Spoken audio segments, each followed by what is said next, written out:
Good afternoon. It's nice being here. Just before I start, is this a normal tradition or that when the speaker speaks, you tease him with the food that he cannot reach? Would you like some? I can do one at a time.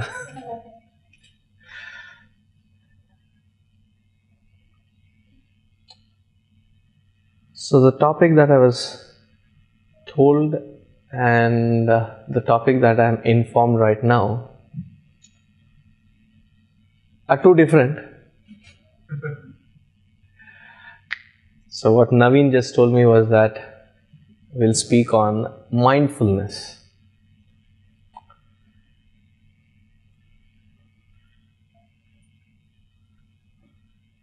I'd like to give a perspective from the most ancient school of philosophy, which is Hinduism.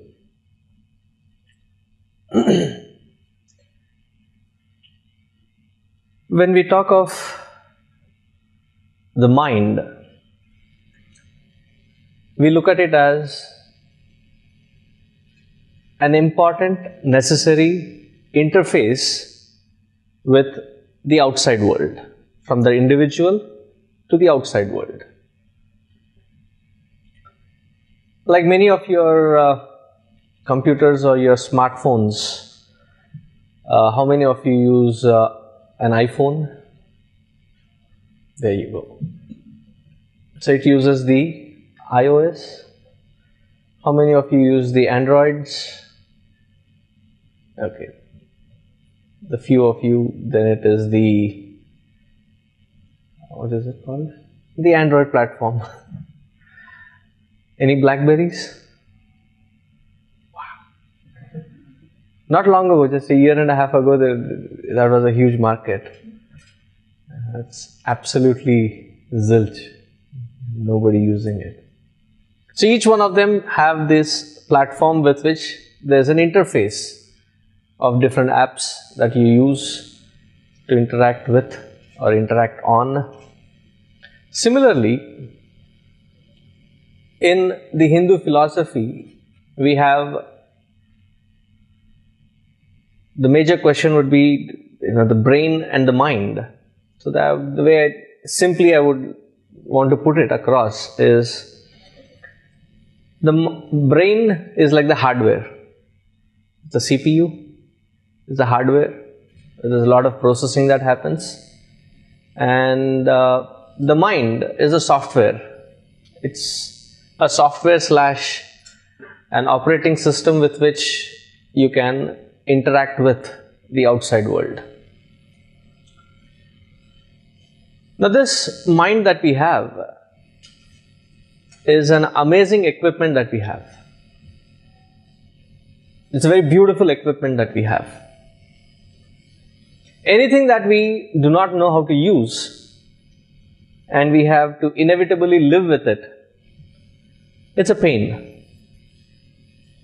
It's a pain not knowing what to do with it. Have you ever gotten a piece of gadget? Sometimes even the parents, when they have a kid and it's becoming uncontrollable beyond, have you heard of this term called sleeping like a baby? Do you know what it exactly means? It doesn't mean peaceful sleep. It means 1 hour of sleep and 2 hours of crankiness.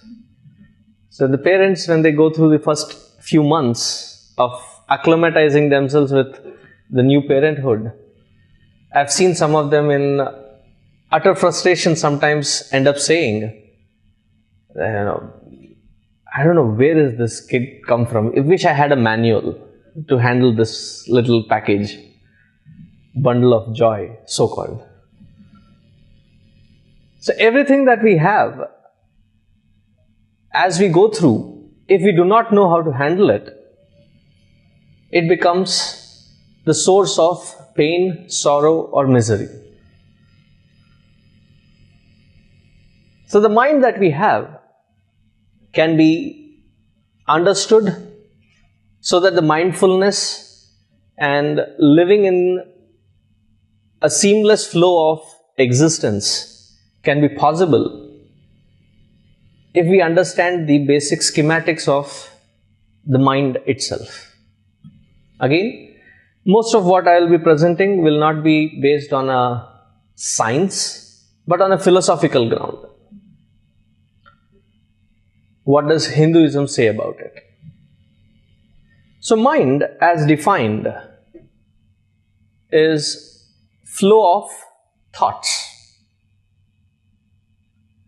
Like, what do I have here? Can you all see it? What do I have? It's not a trick question, it's a simple question.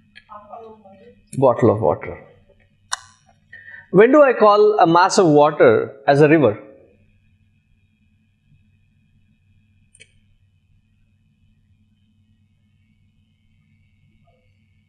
When there is a flow. When there is a continuous flow, then you call it a river.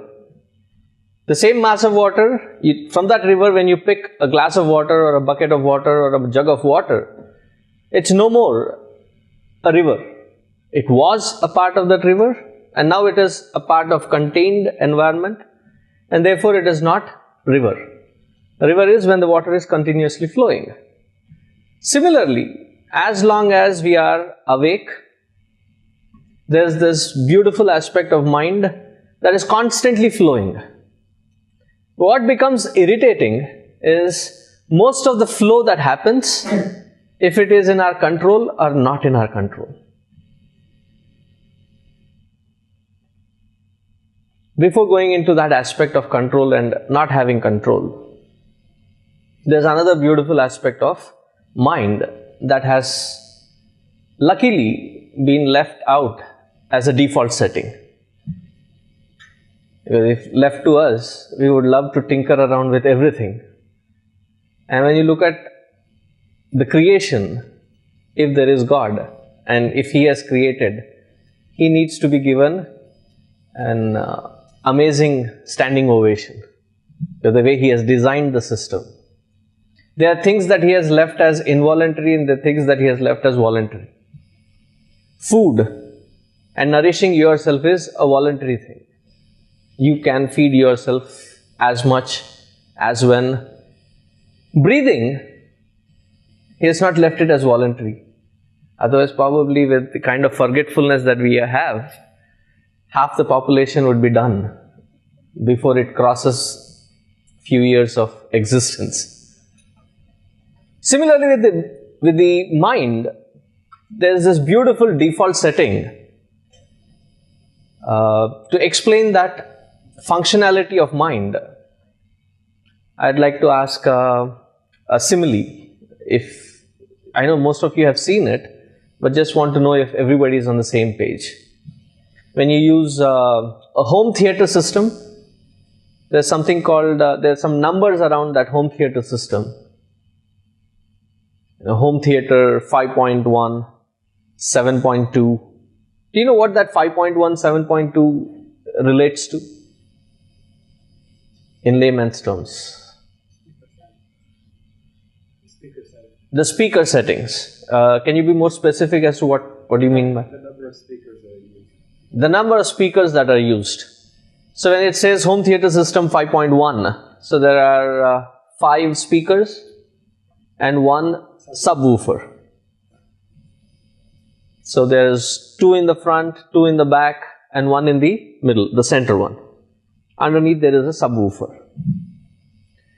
But if you go into the technicalities, it is said that every piece of recording, especially the voice, especially the audio part of it, gets recorded into 5 different channels.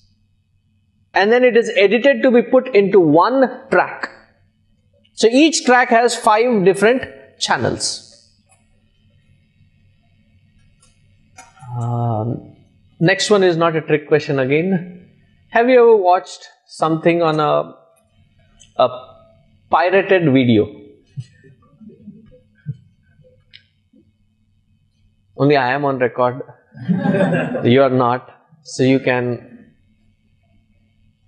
very bravely give an answer, yay or nay. Have you ever watched on a pirated video? Sometimes the recording is so bad that the video is on one speed and the audio is on a different speed. So that the channels have not been matched properly. The editing has not been done properly. Or even if the editing was done properly, the kind of recording, and when it was burnt onto that DVD, the speed was off a couple of seconds. And even if it is just a couple of seconds, it's an annoying thing to watch it. It doesn't contain you. The focus is not there. So when you listen to the audio track, you have, say, on the center one, you have various instruments and the vocal, the main voice. On the side, you have the percussions and the instruments. They're divided. That you feel as if you are in the middle of the entire environment, and it is edited into one track. Similarly, the default setting of the mind is, it's also a 5-point system. There are 5 inputs that go in. The data that is received is about 5 points of data that goes in. Through the years, just to make it easy for us to grasp the concept, we receive audio format, so MP3. So you receive all the MP3 through your ears. Through the eyes, you get the MPEG-4, all the video formatting. Probably it is best of the HD, or better than HD. High definition real value that you get through the eyes. Through the nostrils, through the nose, there is a sense of smell. Through the tongue, we have sense of taste. By the way, how was your pizza? Good? Okay. I'm glad you enjoyed it. So you can taste. You can taste that, different tastes. And there are people who are out there. I recently met a lady. Her job is, they call them as taste scientists. In all these various products that are produced, there are people that have to taste it. It's a painful job, I guess.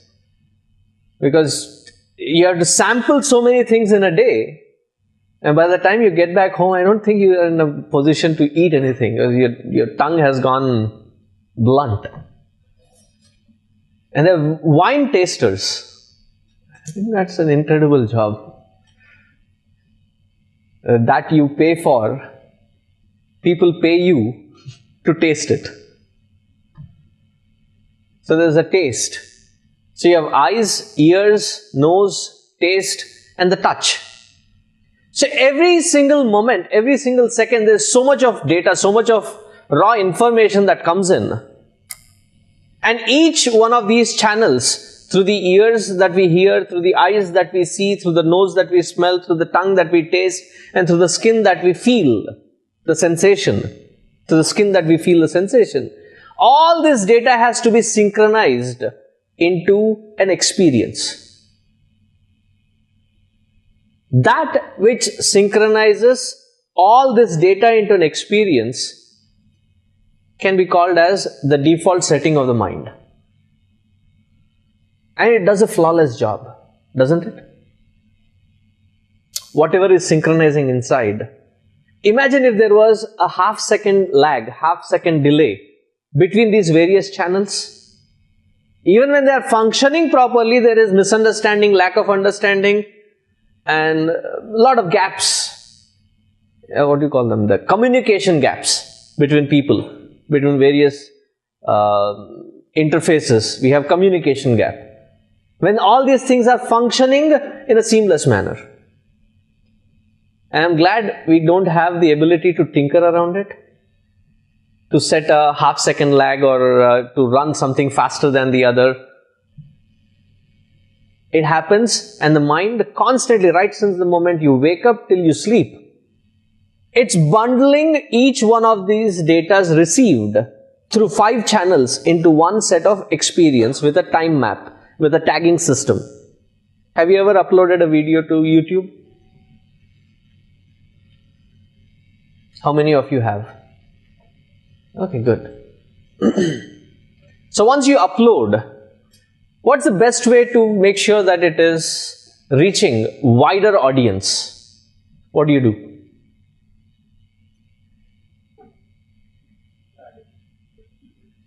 Tag it with keywords. Various things that you may have spoken in that particular theme, you have to pick all those words and tag it.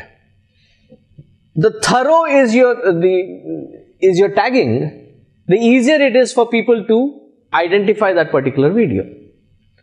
Similarly, all the information that is received, and if it is not tagged well, it can lead to a lot of chaos inside. But it does an amazing job of tagging it as well. Now, what do I mean by tagging? Let's see an example. Can you pick that triangular piece up? Yeah. What is that? It's not a trick question again. What's that? It's a pizza. Oh, thank you. What's this again? Water bottle. What's this? Wow. What else can I pick? Oh. What's this? More specific? A wristwatch. If you look at the speed with which the answers come, I mean, we have taken this for granted. This is a regular process of interaction, that you receive a piece of information and you can immediately classify things. How do you know that this is a wristwatch?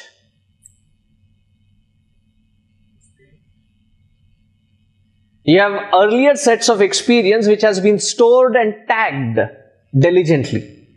You may not have seen this particular one, but you may have seen millions of them around which look similar. And all that which looks similar, you put them in categories.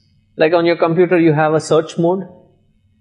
And in some rush you have saved certain file or document and you can't remember which folder you put it in. So what do? You search for it. And you don't even remember what name that you had saved it in. So what's the next best bet that you have? So what was the format? Was it a music? Was it a video? Was it a photo? Was it a document? What was the format? What are the keywords that that particular thing had in it? So it will search through that document and find it, identify it for you. So a similar thing, a test. Have you, you all have been in US, right? I'm not born and brought up here. All of you are Americans here. Yes? Okay. Have you ever tasted Damadakaduchi? You've been here, right, in US? And you have not tasted Damadakaduchi? Come on, half your life is wasted.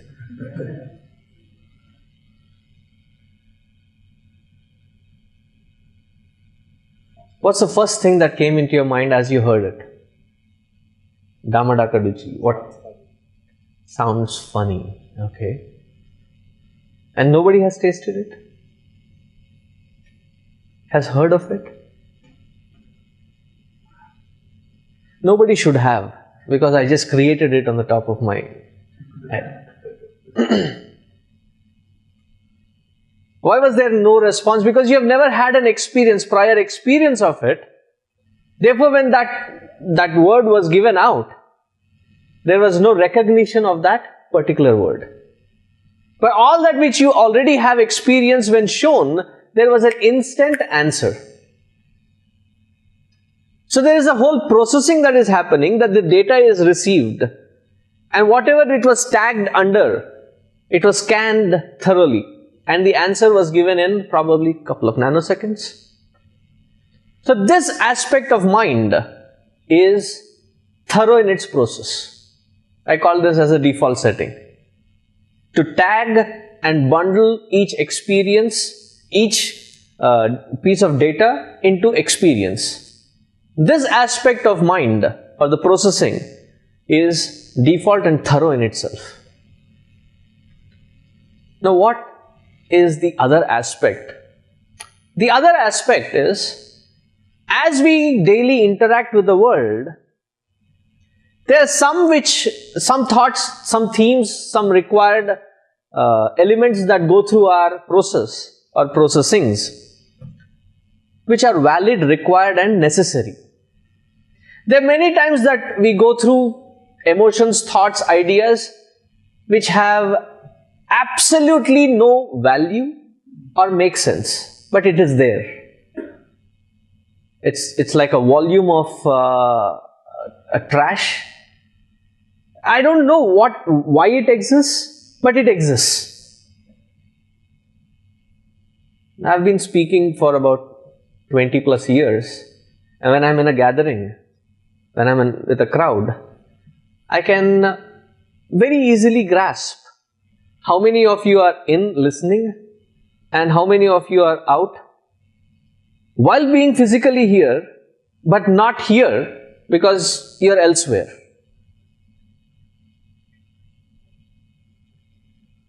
Because the kind of look that comes onto the face, faded out, eyes are open. And there are many who do that on, knowing that it is quite essential going through college.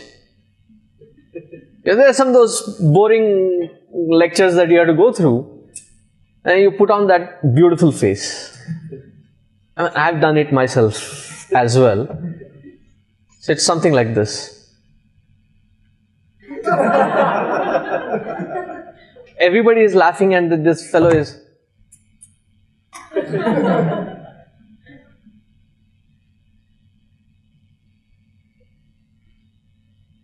So there's something that consumes us from inside, and these thoughts, these patterns are not willed patterns, they're unwilled patterns.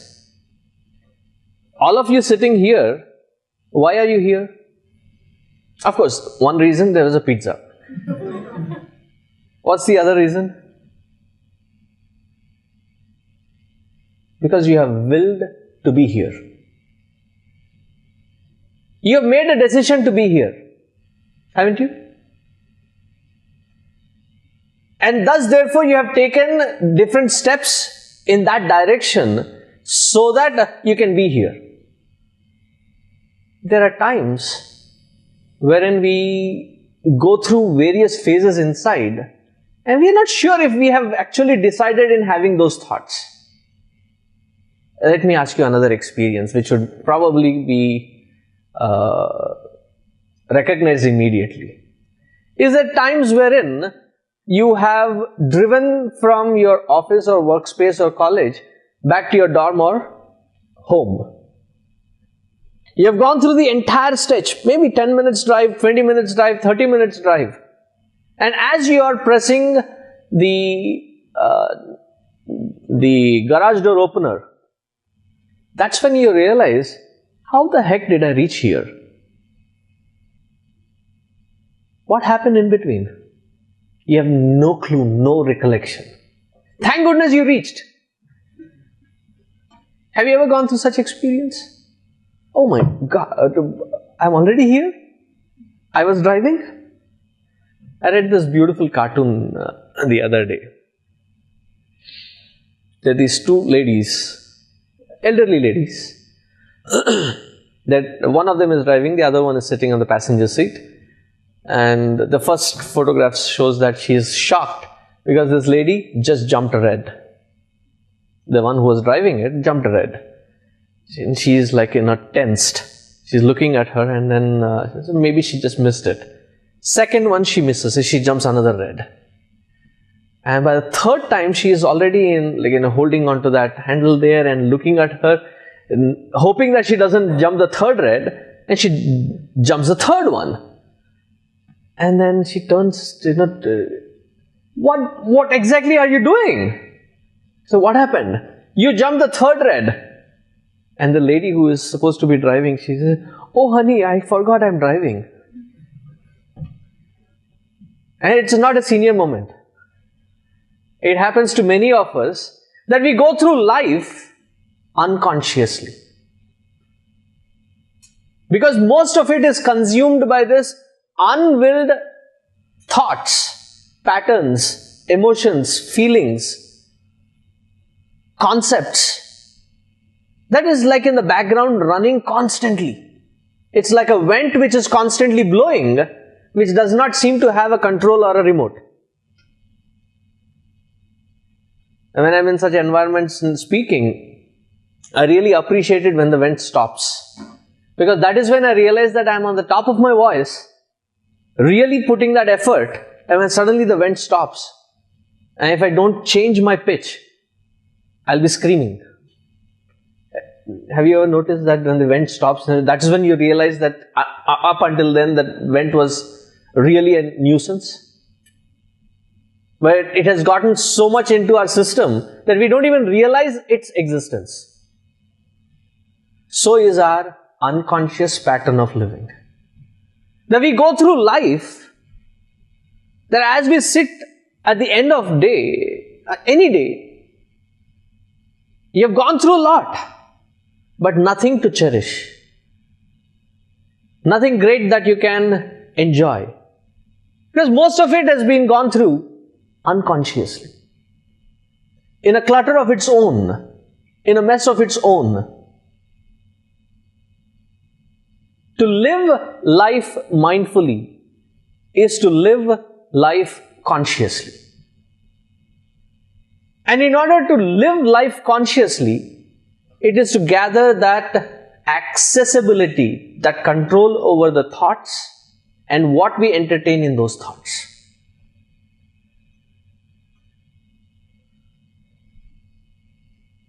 We want to control, or we want at least to have control over various aspects. At least that is the wish list. We want to control people around us, money around us, markets around us. What else? We would like to control a lot. What is the benefit or the greatness if you can control everything around but not that which is inside? I'm talking of the mind and its patterns. If we go through life unconsciously, and at the end of every day, you have gone through so much, but nothing makes sense or meaning, because we have not gone through it consciously. And when I say consciously, it is not the moment that is really making it beautiful. It is not the that you have a 100 grand diamond piece in front of you to make it worthwhile. It can be in simple little things. How many of you drink coffee? Wow. Almost everybody. Is that what jumps your day up? Up until then, you drag yourself with your bag behind you and like goofy going around, and then once that coffee goes in, like the Energizer bunny, up running for the day. As you sip that cup of coffee, have you cherished that experience? Or it is a fast download process? When you're rushing to your next appointment or wherever you have to get to, and this is like on an IV direct. A wish that there was a bag of coffee and there is an IV and you're holding that and running to the next appointment. I have a vivid caricature mind, so I imagine a lot of things, I sketch a lot of things that way.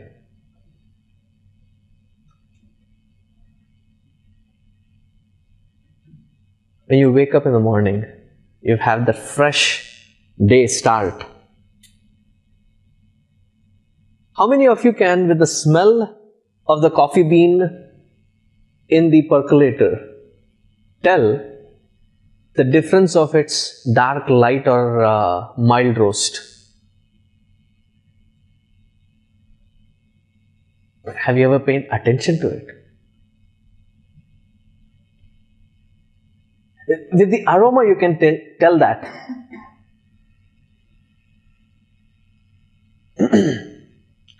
Like today, there's something food being prepared. As I walked into the room, there's a difference. When food is caramelized, it has a sweetness to it. When food gets carbonized, it has a pungent nature to it. Carbonized meaning if it is burnt. You can tell the difference, right? Similarly is the difference between mild, dark and what's the in between one? Medium.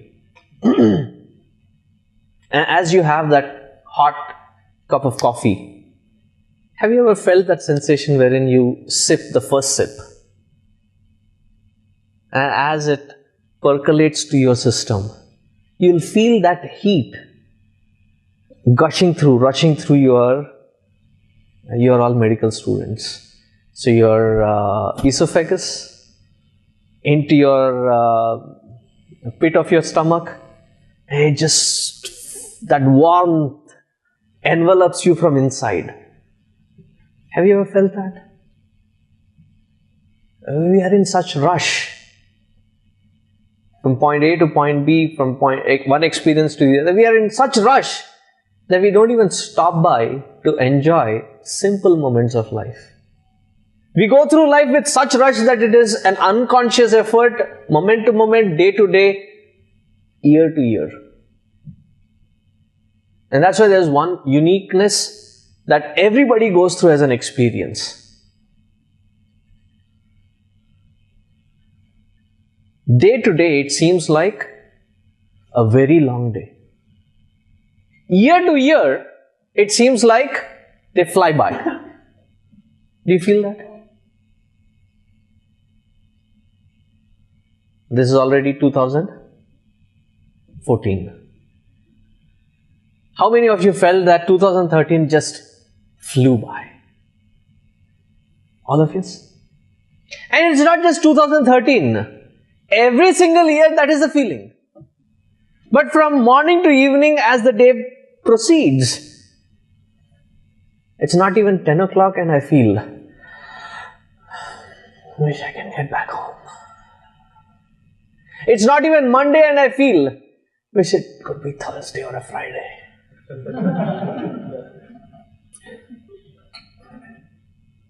And the lecture is not yet started. And I feel, when does this end? Because we're in a rush rather than to sit, cherish that moment. Whether it is what you eat, what you drink, what you see around. We see less, but capture everything. Enjoy less and rush through everything. That unconscious aspect of mind, when transformed into conscious existence, that you go through every moment cherishing it, allowing it to settle in, and you move through it. So every moment seems to carry a beauty of its own. Last point that I would want to make. How much percentage of our life seems to be on a constant repeat? The same kind of mode. Like Monday through Friday, then Saturday, Sunday, another pattern. Once in 4 months you have a long weekend. Not that long actually. Still longer than the rest of the weeks or weekends. And you go through that.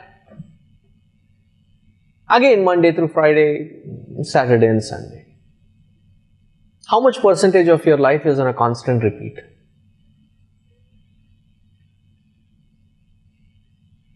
if you can put it into some percentages so that it is some understandable number. 50%, 70%, 80%, 90%, how much percentage of your life is on a repeat mode? 75? How many of you agree with that 75? Arbitrary number, but still. The rest of you? More than that? Less than that? More?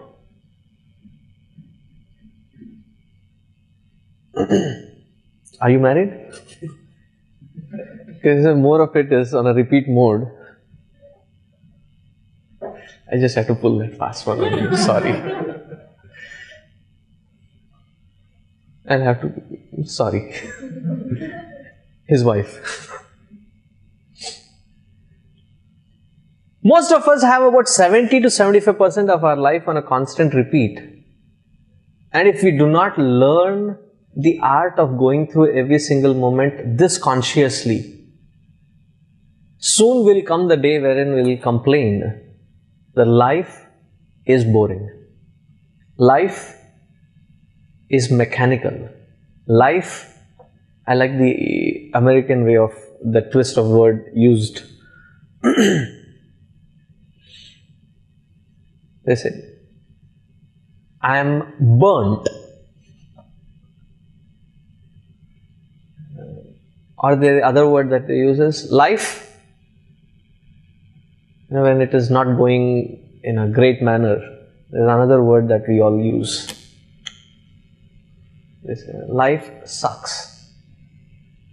Why does the life have to suck if you go through it consciously? Can you avoid this repetitive mode? How many more years does it take for you to be a licensed doctor? 4, 5, 6, 10? A total of 10, 12 years?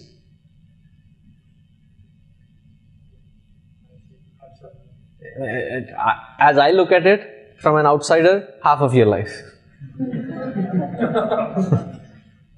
Literally, you start from kindergarten and by the time you are done, you are what, 35? You have a life expectancy of 70 and 35 years, you have... It's half of your life. It's my perspective. You may agree or not agree with it. But if it is this constant repeat, you have chosen to be there. How do you make the best out of it? To go through every moment so consciously that you cherish, enjoy, and make it worth every moment memorable. And going through that consciously, that effort taken is called mindful living. That you go through every moment consciously. That there is not a single moment that you go by wherein you say, oops, I don't know what happened just now. Where am I? That is unconscious living.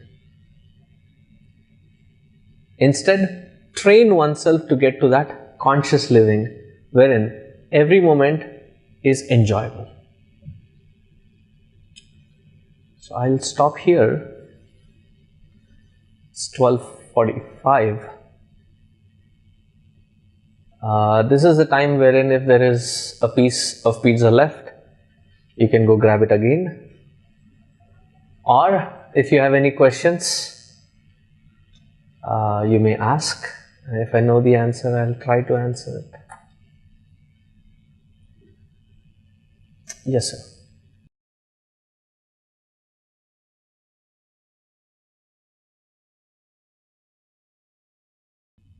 There are two ways to look at it.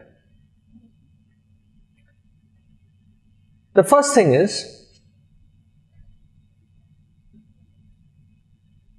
that the mind and the content that it is carrying, the thought and the content of the thought, they're two distinct. It's like the carrier and that which is being carried, two different.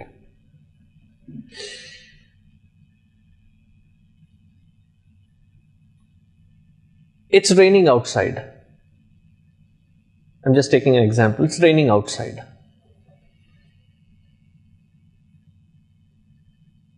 just because it is raining outside, do I need to get wet every single time it rains outside? How do you protect yourself from not getting wet? Are there methods? Umbrella. Okay. One method. Are there any other methods? Raincoat? Don't go outside. Good one. Or if you have the luxury of a car parked in the garage, you get into the car and get out in that car. The car gets wet but not you. Various methods. Or as he said, don't go outside, just sit in your nice cup of tea, sit, have a good book and watch that rain. Just because it rains, it does not mean that you have to get wet. You don't have to be under the impact of that weather outside. Similarly, the thought and its content and its impact on me are three different layers. Just because the thought carries the content of sadness, it is my choice if I have to allow it to make me miserable or not. I observe it, I go through the experience, I go through that misery. But to be miserable or not is a choice. And once you learn that art, once I was in California and they were using this term which I really liked. There were 3 or 4 surfer dudes and they were talking this. And the language that they were talking was, how many waves did you catch? Do you know what they mean by that? Can anybody? I'm not a swimmer. I just learned swimming last year, which means I can drown delayed. So if you know swimming, what did they mean by saying that, how many waves did you catch? Any surfers here? So for surfing, you wait out in the surf on your board. Mm-hmm. You have to wait until just the right wave comes in order to stand up and ride it. So oftentimes you're waiting, you let a wave pass because it's too small because the time is off, and then the right one comes to stand up and ride it. So you might ask how many waves you catch or how many good waves you catch. How many good waves that you ride on? Did you get his explanation? That you paddle into the ocean and wait for the right wave, right height, right timing, and then you ride it. And they say the best wave to ride on is like you go through it almost like a water tunnel. That you ride through it, and it's all like a blue, a turquoise kind of a tunnel that you go through to get across. And that's supposed to be one of the best experiences. Similarly, consider every thought or emotion as a wave. Either you ride that wave or you get caught in that wave. You see the analogy, the comparison? So if you go through that and you are caught by that emotion and pulled down, drowned, rather you go through that experience wherein you go through the misery but you are not allowing it to make you miserable. And how does that standpoint work? When your friend comes in some trouble, emotional, physical, whatever it is, you sometimes surprise yourself by giving them amazing advices. Have you ever found yourself that way? They come and you say, wow, I gave them such a good advice. I must be getting more intelligent these days. Do you know why you are able to give them such amazing advices? Because simple thing is, it ain't your problem. Because you're standing outside and you know it's not something that is impacting you, therefore you are able to see it objectively, not at a subjective level. If we can replicate that within the mind, That the pain or sorrow or misery that you can see it, something other than you, as objective as possible, then you'll find that the solutions are staring right next to it.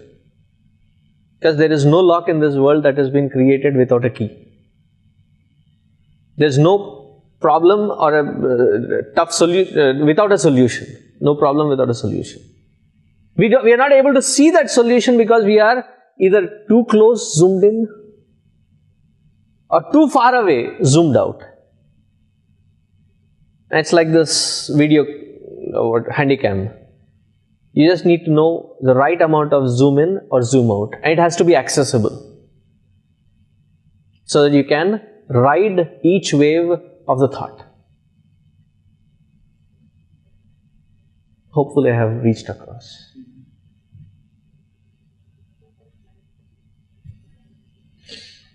I think I have still time for one more question.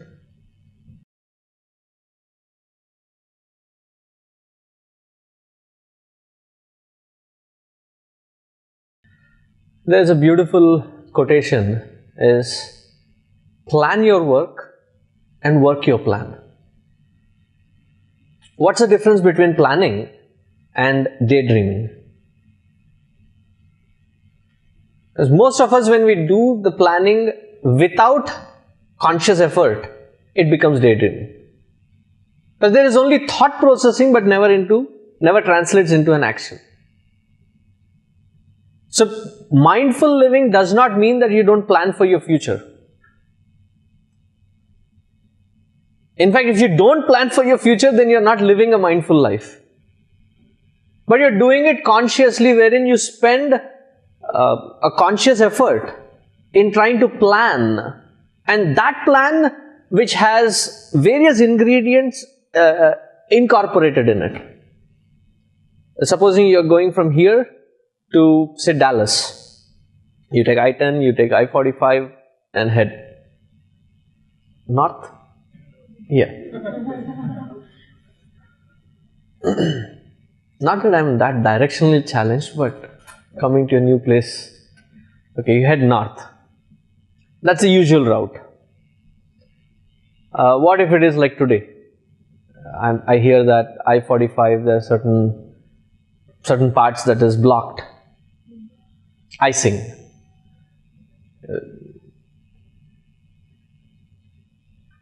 So you have plan B. You have the GPS, right? The GPS takes you, it reroutes you. So you have plan B. You have plan C. So in your planning, your goals that you have to be firm, and the route that you take, the routing that has to be done, is to be flexible. I'm not saying that the goals justify the means. The means have to be justified also. They have to be righteous in its own sense. But as righteously, just because the other side lane, which is going on the opposite direction, is free, I cannot start driving on the other side. It has to still be a valid means of approach. But in that validity, there has to be some flexibility. All this has to go into planning. Thoroughness of planning will help you in executing it better. But it has to be done consciously so that it can be replicated, it can be executed as planned. Otherwise, it will be called daydreaming, and that will be a futility of effort. If you can understand every moment as we go through thinking about future, is it consciously done, unconsciously done? If consciously done, does it have comprehensiveness of planning in it? Where it is not just about being successful, it is also being mindful about all the failures that you can come across and be ready for it. Not in a pessimistic way, but in a positive way, to be prepared. Wherein whatever be the eventuality of an incident, it does not take you by a shock, but maybe by a surprise. You can make that difference. And that planning, consciously done, will be called mindful living. Unconsciously done will be called daydreaming. I think I'll wind up now, but there are similar sessions that happen here in this facility on Tuesdays from 12 to 1. So I asked, does it go with a pizza? So I said, no, with the cookies. So Naveen is the one who conducts them on mindful living. It's called Meditation and Life. So those of you who are interested can contact and leave your name, email IDs, numbers, so he can contact you back. And thank you for your time. Hopefully I was able to convey that which I intended to, and it helps you in your life to live more mindful, and make sure that it helps you to enjoy every moment of your life. Usually if it is a religious platform, I would say, may God be with you. But being a secular environment, I'll say, may the force be with you. Thank you again.